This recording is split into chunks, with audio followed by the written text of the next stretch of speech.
আমি সৌরভ হোসেন। আজকে আমরা একটা খুব ইন্টারেস্টিং বিষয় নিয়ে কথা বলবো, ভূমিকম্পের পেছনের বিজ্ঞান। মানে ঠিক কি এমন হয় যে আমাদের পায়ের নিচের মাটি হঠাৎ করে কেঁপে ওঠে? চলুন এই পুরো ব্যাপারটা একদম সহজ করে বুঝে নেওয়া যাক। তো একদম মূল প্রশ্নটা দিয়েই শুরু করি, ভূমিকম্প আসলে কেন হয়? এর উত্তরটা কিন্তু ভূপৃষ্ঠে নেই। এর জন্য আমাদের যেতে হবে পৃথিবীর অনেক অনেক গভীরে, এমন এক জায়গায় যা আমরা হয়তো কল্পনাও করতে পারবো না। আচ্ছা, তো ভূমিকম্পের সময় ঠিক কি ঘটে? চলুন সেই প্রক্রিয়াটা একটু ধাপে ধাপে দেখি। মানে প্রত্যেকটা কম্পনের একটা শুরু আছে, আর তার সাথে আছে আরও কয়েকটা ধাপ। ভাবুন তো, মাটির নিচে দুটো বিশাল পাথরের খণ্ড মানে ব্লক হঠাৎ করে একে অপরের গা ঘেঁষে পিছলে গেল। যে সমতল বা সারফেস বরাবর এই ঘটনাটা ঘটে, বিজ্ঞানীরা সেটাকেই বলেন চ্যুতিতল বা ফল্ট প্লেন। বলতে পারেন এটাই হলো আসল অ্যাকশন পয়েন্ট। এখন প্রশ্ন হলো, এই যে পিছলে যাওয়ার ঘটনাটা, এটা শুরু হয় কোত্থেকে? মাটির গভীরে ঠিক যে পয়েন্টটা থেকে ভূমিকম্পের জন্ম হয় তাকেই বলা হয় হাইপোসেন্টার। এটাই হলো কম্পনের একেবারে আসল উৎস বা কেন্দ্রবিন্দু। আর আমরা টিভিতে বা খবরে যে জায়গার নামটা শুনি, যেমন অমুক জায়গায় ভূমিকম্পের কেন্দ্র, সেটা হলো এপিসেন্টার। এটা আসলে হাইপোসেন্টারের ঠিক সোজাসুজি ওপরের ভূপৃষ্ঠের জায়গাটা। আর স্বাভাবিকভাবেই এখানেই কম্পনের ধাক্কাটা সবচেয়ে বেশি লাগে। একটা ব্যাপার কি, ভূমিকম্প কিন্তু সাধারণত একা আসে না, বলা যায় এর একটা পুরো পরিবার আছে। মেন যে বড় কম্পনটা, তার আগে হালকা কিছু কাঁপুনি হতে পারে, সেগুলোকে বলে ফোরশক। তারপর আসে আসল ধাক্কাটা, মানে মেন শক। এটাই সবচেয়ে শক্তিশালী। কিন্তু গর্বটা এখানেই শেষ না। এর পরেও একই জায়গায় ছোট ছোট কাঁপুনি চলতেই থাকে, যেগুলোকে আমরা বলি আফটার শক। আর এই আফটার শকগুলো কিন্তু কয়েক সপ্তাহ, এমনকি মাস ধরেও চলতে পারে। বেশ, তাহলে আমরা জানলাম ভূমিকম্পের সময় কি ঘটে, কিন্তু এবার জানতে হবে আসল কারণটা। কেন এটা হয়? আর সেই কারণটা খুঁজতে হলে আমাদের আগে পৃথিবীর ভেতরের গঠনটা একটু বুঝতে হবে। আমাদের এই যে পৃথিবী, এটা আসলে 4টা প্রধান স্তর দিয়ে তৈরি। একেবারে বাইরে আছে ভূত্বক বা ক্রাস্ট, তারপর ম্যান্টেল, আর একদম কেন্দ্রে আছে আউটার কোর আর ইনার কোর। মজার ব্যাপার হলো, আমরা যে ক্রাস্টের ওপর থাকি সেটা পুরো পৃথিবীর তুলনায় একটা আপেলের খোসার মতো পাতলা। ভাবা যায় ব্যাপারটা, এত বিশাল পৃথিবীর ওপর কি পাতলা একটা স্তর। এই যে পাতলা খোসার মতো ভূত্বক, এটা কিন্তু এক টুকরো নয়, এটা অনেকটা জিগস পাজেলের মতো, অনেকগুলো বিশাল বিশাল খণ্ডে ভাগ করা। এই খণ্ডগুলোকেই বলা হয় টেকটনিক প্লেট। আর সবচেয়ে অবাক করা ব্যাপার হলো, এই প্লেটগুলো কিন্তু স্থির নয়, এগুলো খুবই ধীরে ধীরে আমাদের পায়ের নিচেই ভেসে বেড়াচ্ছে। তো যখন এই প্লেটগুলো নড়াচড়া করে, তখন এদের অমসৃণ কিনারাগুলো একটা আরেকটার সাথে আটকে যায়। কিন্তু প্লেট তো থামে না, সে চলতেই থাকে। ফলে ওই আটকে থাকা জায়গায় অনেক চাপ আর শক্তি জমা হতে থাকে, ঠিক যেন একটা স্প্রিংকে চেপে ধরে রাখার মতো।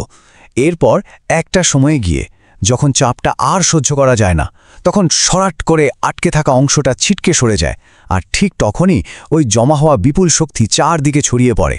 অনেকটা শান্ত পুকুরে ঢিল ছুললে যেমন ঢেউ তৈরি হয়, ঠিক সেভাবে। আর এই ছড়িয়ে পড়া শক্তিটাই হলো ভূমিকম্প। আচ্ছা, ভূমিকম্প তো হলো, এখন চলুন দেখি বিজ্ঞানীরা কিভাবে এত বড় একটা ঘটনাকে মাপেন, আর এর উৎসটাই বা খুঁজে বের করেন কিভাবে। ভূমিকম্প মাপার যে যন্ত্র, তার নাম হলো সিসমোগ্রাফ। এটা কি করে? এটা মাটির কাঁপুনিটাকে রেকর্ড করে একটা গ্রাফের মতো কাগজে এঁকে ফেলে, যাকে বলে সিসমোগ্রাম।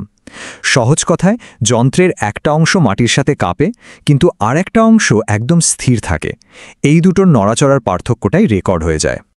আর এই সিসমোগ্রাম দেখে কম্পনের শক্তি বোঝা কিন্তু খুব একটা কঠিন না। যদি দেখেন গ্রাফে ছোট ছোট হালকা ঢেউয়ের মতো লাইন, তার মানে ভূমিকম্পটা ছিল ছোটখাটো। আর যদি দেখেন বিশাল বিশাল লম্বা ঢেউ, তাহলেই বুঝতে হবে ভূমিকম্পটা ছিল অনেক বড় আর শক্তিশালী। কিন্তু বিজ্ঞানীরা তো শুধু ভূমিকম্পের শক্তি মেপেই থেমে থাকেন না, তারা এর উৎপত্তি স্থলটাও একদম নিখুঁতভাবে বের করে ফেলেন। কিন্তু কিভাবে এটা সম্ভব? এখানে বিজ্ঞানীরা প্রকৃতিরই একটা দারুণ নিয়ম কাজে লাগান। দেখুন, ভূমিকম্পের সময় মূলত 2 ধরনের তরঙ্গ বা ওয়েভ তৈরি হয়, পি ওয়েভ আর এস ওয়েভ।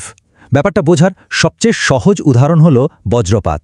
ভাবুন তো, আমরা যেমন আগে বিদ্যুৎ চমকানোটা দেখি আর তার একটু পরে মেঘের গর্জনটা শুনি, ঠিক তেমন পি ওয়েভ হলো ওই বিদ্যুৎ চমকানোর মতো, সুপারফাস্ট, সবার আগে এসে পৌঁছায়।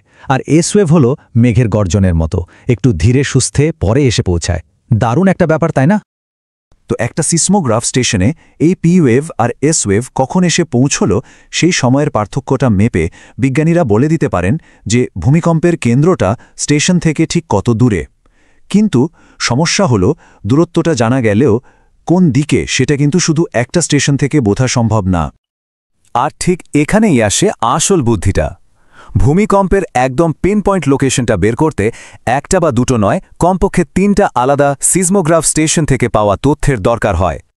বিজ্ঞানীরা যে পদ্ধতিটা ব্যবহার করেন তার নাম ট্রায়াঙ্গুলেশন। ব্যাপারটা খুব মজার।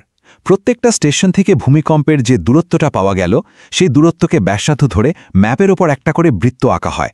এভাবে 3টে স্টেশন থেকে 3টে বৃত্ত আঁকা হয়, আর এই 3টি বৃত্ত ম্যাপের ওপর ঠিক যে একটা কমন পয়েন্টে গিয়ে মিলে যায়, সেটাই হলো ভূমিকম্পের এপিসেন্টার। এভাবেই একদম নিখুঁতভাবে উৎসটা খুঁজে বের করা হয়। তাহলে আমরা ভূমিকম্পের কারণ জানলাম, কিভাবে মাপা হয় সেটাও বুঝলাম। কিন্তু এবার সবচেয়ে বড় আর হয়তো সবচেয়ে জরুরি প্রশ্নটা, এত কিছু জানার পরেও বিজ্ঞানীরা কি বলতে পারেন যে ভূমিকম্প কখন হবে?